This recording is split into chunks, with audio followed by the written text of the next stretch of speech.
할렐루야. 우리 옆에 분들과 인사 나누시겠습니다. 당신의 모습에서 예수님의 얼굴을 봅니다. 당신이 있어서 참 행복합니다. 참 잘하셨습니다. 오늘 아침까지는 비가 새벽에까지는 안 왔는데 새벽에 왔더니 새벽에 비가 한두 방울 떨어지더니 비가 아까 좀 오고 또 지금 계속 비가 오는 것 같은데 너무 감사한 것 같습니다. 지난 금요일 날도 구역 예배를 드리면서 우리 집사님한 분이 모내기를 해야 되는데 비가 안 오고 물을 대는 게 지금 전쟁이라고 그런 이야기를 하시더라고요. 그래서 우리 한번 기도합시다 하고 간절히 비 오기를 기도했습니다. 근데 뭐 많은 양은 아니지만 대지를 적실 만큼 비가 내려서 그나마도 감사한 것 같습니다.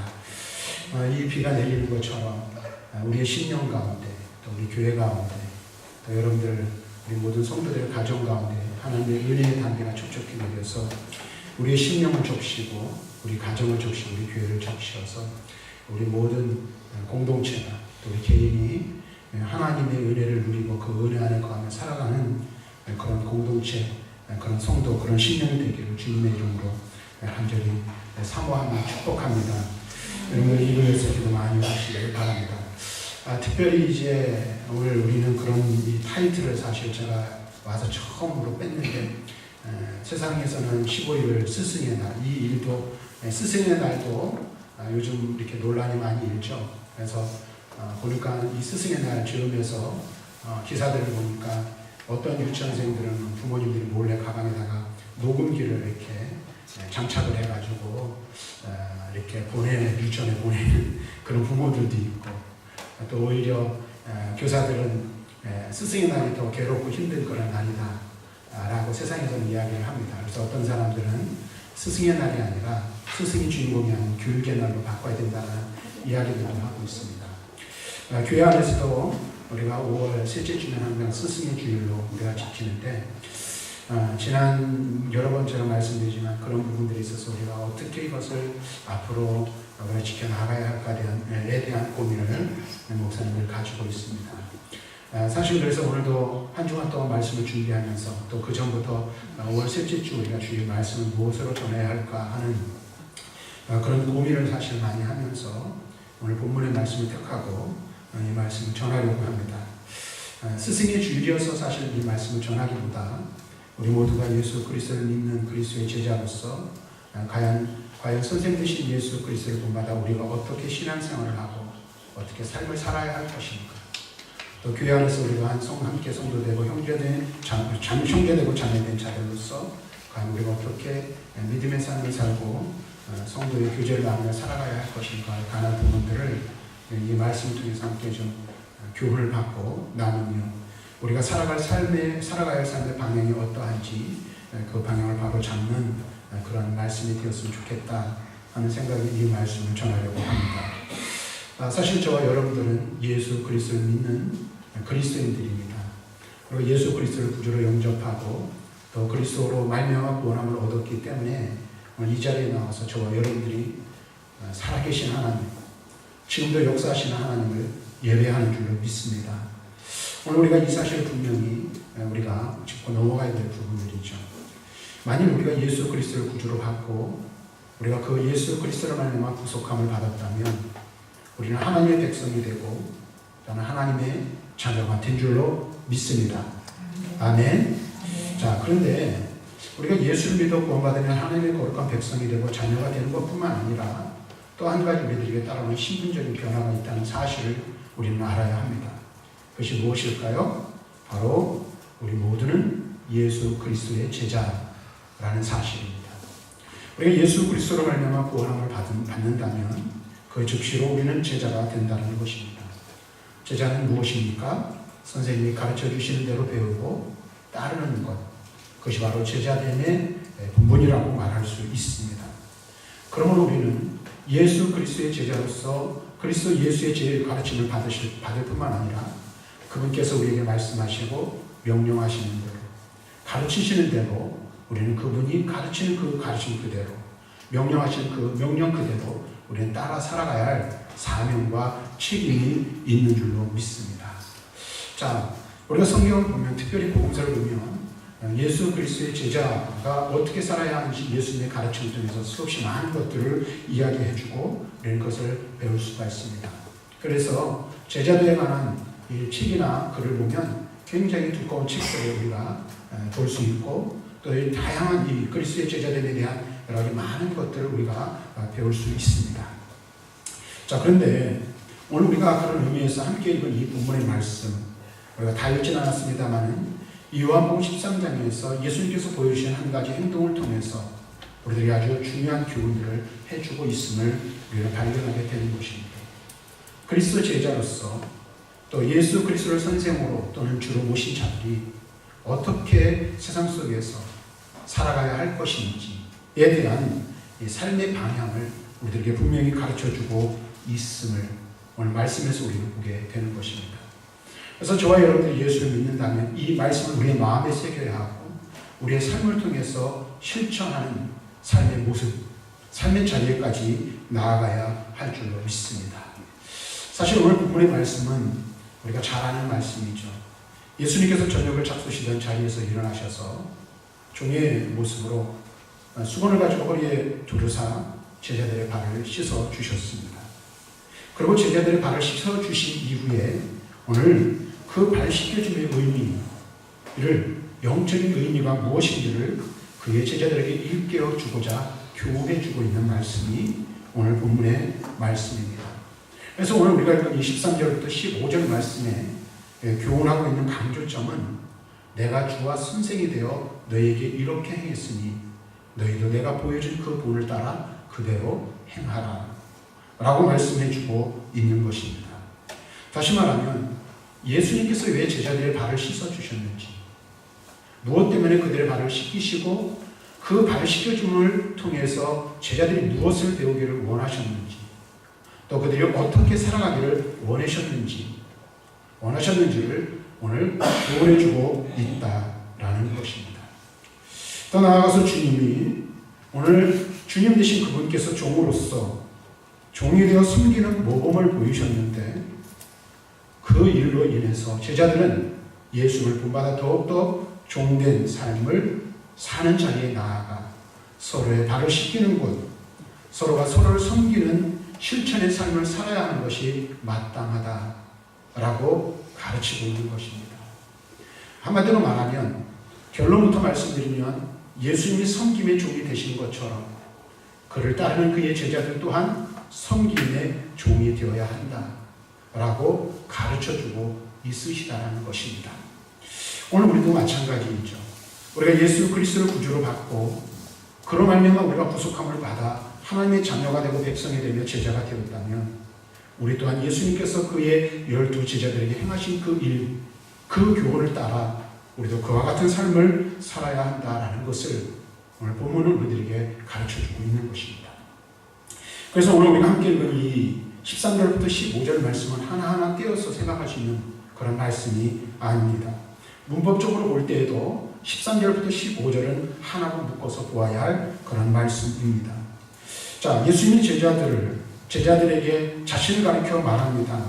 내가 선생과 주가 되어 라고 말씀해 주고 있습니다. 또 예수님의 제자들 또한 예수님을 가리켜 뭐라고 말합니까? 선생님, 주님이라고 부른다 라고 말합니다. 그것이 옳다라고 말씀하십니다. 우리가 아는 대로 헬라어에서 주는 상대를 높이는 말이에요. 그리고 선생은 구체적으로 무엇인가를 가르쳐주는 사람을 뜻합니다. 예수님은 제자들에게 선생님이실 뿐만 아니라 마땅히 높임을 받으셔야 할 분이라는 사실을 우리는 알 수가 있습니다. 그런데 뿐만 아니라 주라고 부르는 것, 헬라어는 큐리오스라고 말하는데 구약에서는 이 말이 하나님을 지칭하는, 다시 말하면 하나님을 부를 때 주로 사용했던 그런 말이라는 사실을 우리는 알 수가 있습니다.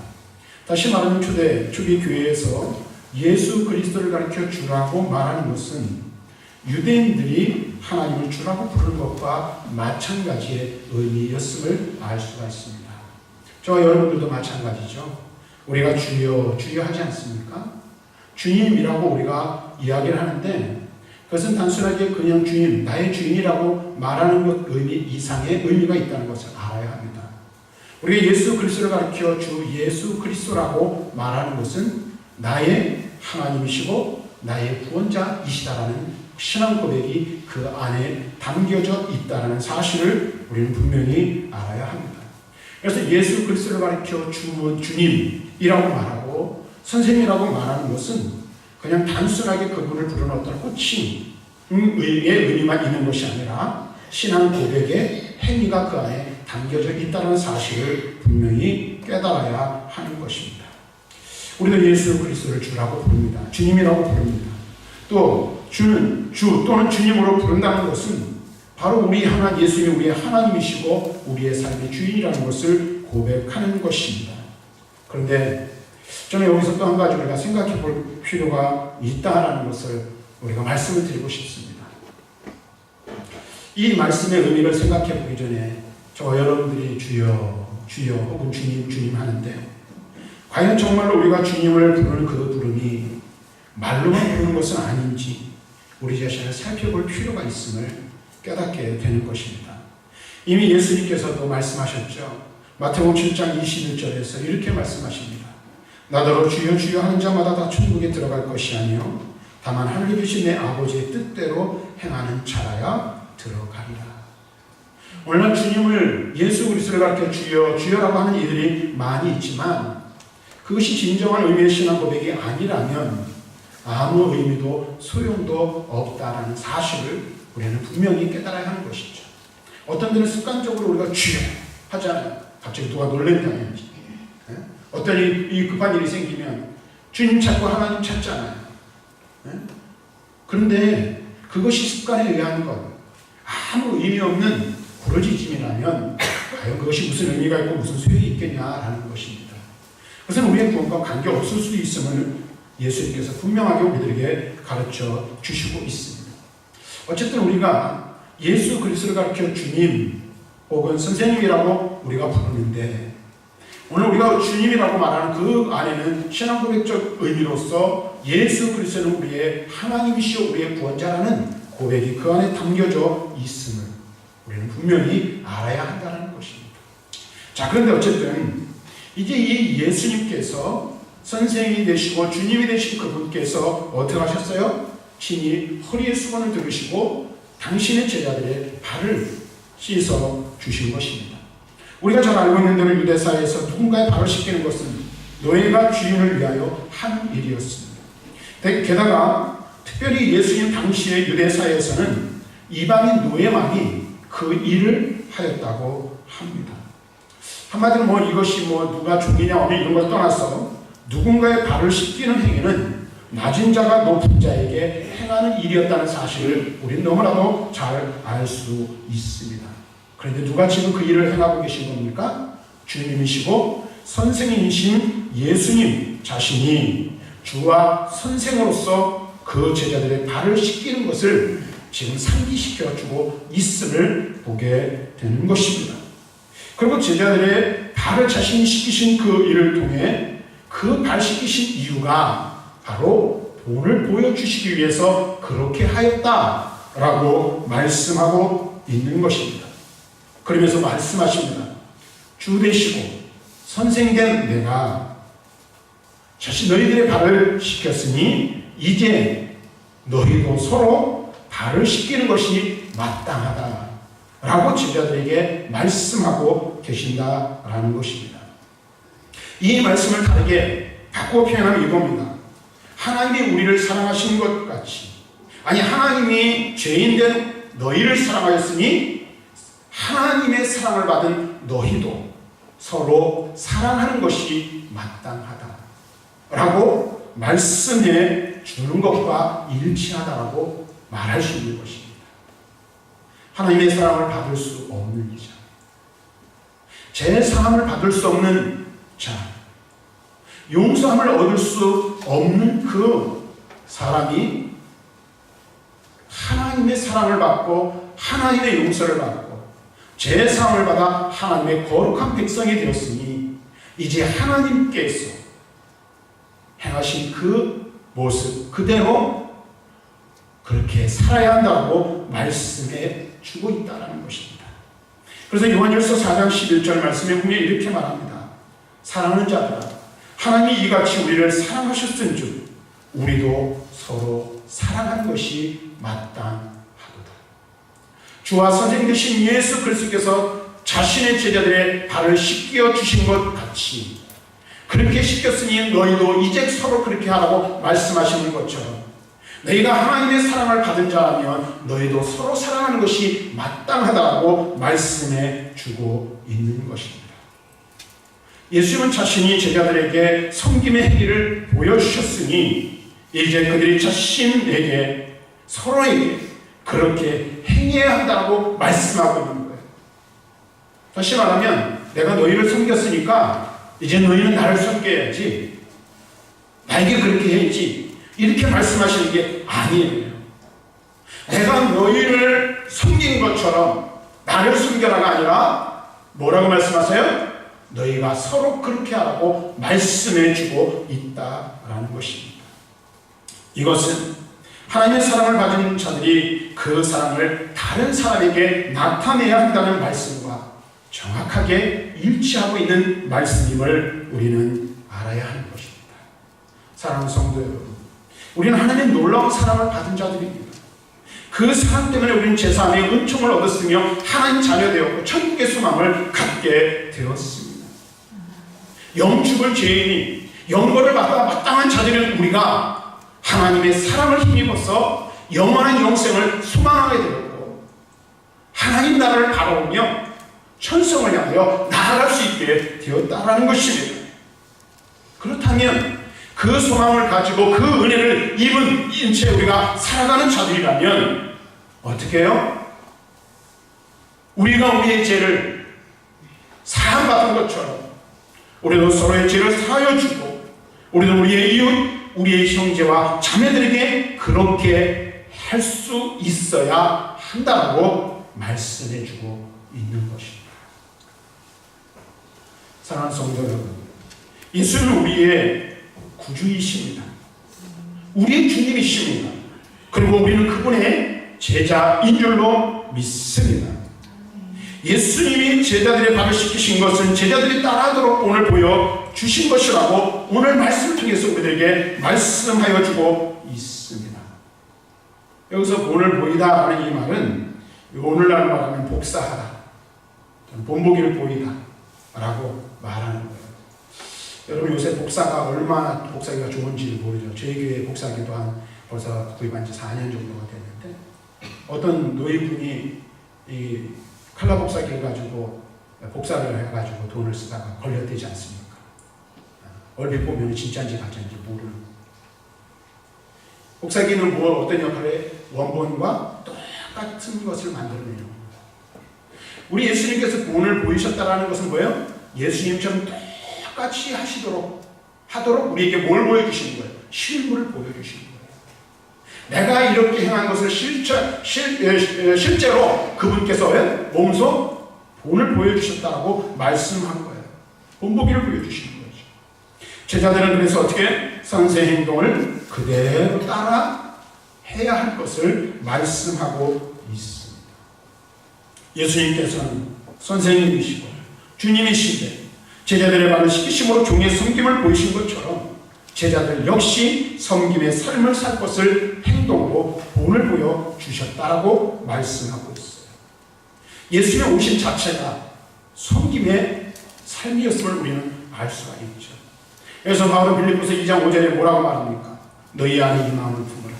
곧 그리스도 예수의 마음이며 그는 근본 하나님의 본체셨으나 하나님과 동등됨을 할 것으로 여기지 아니하시고 오히려 자기를 낮추셨다.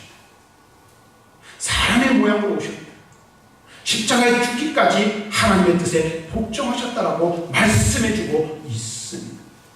예수님의 오신 자체, 예수님의 살아가신 삶 자체가 바로 섬김의 삶이었어요. 예수님의 오신 목적도 마찬가지죠. 내가 섬김을 받으려 온 것이 아니라 도리어 섬기려 하고 많은 사람의 대속물로 자신을 주시기 위해 이 세상에 오셨음을 분명하게 말씀해 주고 있습니다. 그런데 복음서를 보면 제자들은 예수님과 정반대의 삶을 살았음을 우리는 알 수가 있습니다.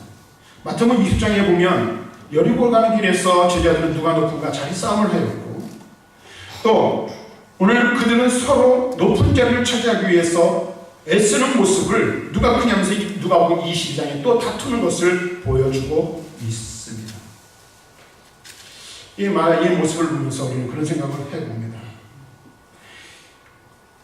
오늘 우리는 어떤가? 오늘 우리들은 과연 어떤 삶을 살고 있고 어떻게 우리가 삶의 방향을 정해놓고 나아가고 있는지 우리 자신을 살펴볼 필요가 있다는 것입니다. 말로만이 아니라 실제적인 삶 속에서 우리가 과연 섬김과 낮아짐의 삶을 살고 있는가? 서로를 사랑하며 섬기는 삶을 살고 있는가? 우리 자신을 돌아보아야 할 것입니다. 그래서 우리가 우리 마음에 새겨야 할 것 한 가지가 있다면 예수님의 말씀을 귀에 담아 듣고 마음에 새겨 우리도 예수님처럼, 나도 예수님처럼 섬김의 종이 되고 사랑의 종이 되어야 한다는 사실을 마음에 새겨야 할 줄로 믿습니다. 제가 몇 번 말씀드렸죠. 찰스 M. 실던이라는 분이 쓴 책이 있습니다. 만약 내가 예수님이라면 나는 어떻게 살 것인가? 가정에서, 직장에서, 사람들과의 만남 속에서 어떻게 할 것인가? 내가 만약 예수라면. 그런 글을 아주 오래전에 읽었는데, 우리 예수님께서 우리에게 요구하시고 우리에게 바라시고 우리에게 원하시는 것이 바로 그것인 겁니다. 친히 복을 보여주셨어요. 그리고 너가 나의 제자라면 너도 나처럼 행하기를 원한다 말씀하세요. 예수님처럼 사는 것, 예수님처럼 행하는 것은 높아지는 게 아닙니다. 자기 주장을 내세우는 것이 아닙니다. 자기 생각을 말하는 것이 아닙니다. 자기 뜻을 관철하는 것이 아닙니다. 자기가 바라고 자기가 원하는 것을 이루는 것이 아니라고 말하고 있습니다. 도리어 자신을 내려놓고 낮추며 섬기는 자리라고 말씀하고 있으며 사랑하는 것이라고 말씀해주고 있음을 우리는 분명히 깨달아야 하는 것입니다. 진리 말을 시켜주신 예수님께서 너희도 나와 같이 행하게 하여 내가 본을 보였다라고 말씀해 주고 있습니다. 근데 이걸 또 오해하면 안 돼요. 우리가 한동안 한국교회가 그런 일들 많이 있어요. 저도 제 전도사, 부목사 때 수련회를 하면 꼭 한 번씩 하는 일이 있죠. 세족식을 하고 한다든지, 어떤 교회는 이제 세수식이라는 걸 해요. 그래서 장로님과 목사님들이 성도들의 손을 씻어주는 일들을 해요. 이런 형식적인 의식을 만들라고 예수님께서 가르쳐 주신 게 아니에요. 세족식이나 세수식을 제정하라고 만든 게 아니라는 것입니다. 외적인 것을 얘기하는 것이 아닙니다. 형식적이고 의식적인 어떤 이상의 가르침을 담고 있음을 우리는 알아야 합니다. 예수님의 가르침의 근본이 무엇인지를 깨닫고 예수님이 행하시고 예수님이 가르치시는 그 가르침을 따라 오늘 우리가 종의 자세로 서로가 섬기는 삶의 자세를 갖추어 살아갈 것을 말씀해 주고 있는 것입니다. 사랑하는 성도 여러분, 다시 한번 오늘 본문의 말씀이 우리들에게 주는 교훈, 예수님께서 이 말씀을 통해서 우리들에게 하시고자 하신 그 말씀의 의미가 무엇인지를 우리의 마음에 새길 수 있기를 바랍니다. 우리의 주님과 선생님이신 예수님께서 섬김의 본을 보이시고 낮아짐의 본을 보이신 그 본을 따라 우리 또한 섬김의 자리, 낮아짐의 자리로 나아가야 할 줄로 믿습니다. 서로가 서로를 위하여 자신을 낮추고 함께 형제되고 자매된 이들을 섬김으로 사랑할 수 있기를 바랍니다. 우리가 예수님의 제자로 부르심을 받았다면 예수님처럼 살 수 있어야 합니다. 그것이 제자됨의 도리요 본분임을 잊지 마시기를 바랍니다. 사랑하는 성도 여러분, 오늘 우리는 예수 그리스도의 제자로 부르심을 받았습니다. 우리 모두는 예수님의 놀라운 사랑으로 하나님의 거룩한 백성이 되었습니다. 하나님의 자녀가 되었습니다. 예수 그리스도의 제자가 되었습니다. 그러므로 저와 여러분은 예수 그리스도의 제자로 하나님의 거룩한 백성이요 자녀로서의 삶의 자리로 나아가 자녀됨의 삶, 제자됨의 삶을 살아야 할 줄로 믿습니다. 그런 의미에서 저와 여러분들은 오해하지 마시고 들으시기 바랍니다. 우리 모두는 작은 예수일 수 있습니다. 그렇죠? 예수님의 본을 따라 예수님처럼 살아간다면 우리가 살아가고 있는 삶의 현장에서 우리가 작은 예수가 되는 거예요. 그래서 우리 성도들이 교회 안에서 그리고 가정에서 여러분들이 섬기고 있는 또는 몸담고 있는 공동체나 직장 속에서 또 여러분들이 만나는 모든 사람들 속에서 그리스도의 예수의 제자로서의 온전한 삶을 살아 예수님처럼 살아가는 예수님처럼 말하고 행동하는 저와 여러분들이 될 수 있기를 주님의 이름으로 간절히 부탁드리고 축원합니다.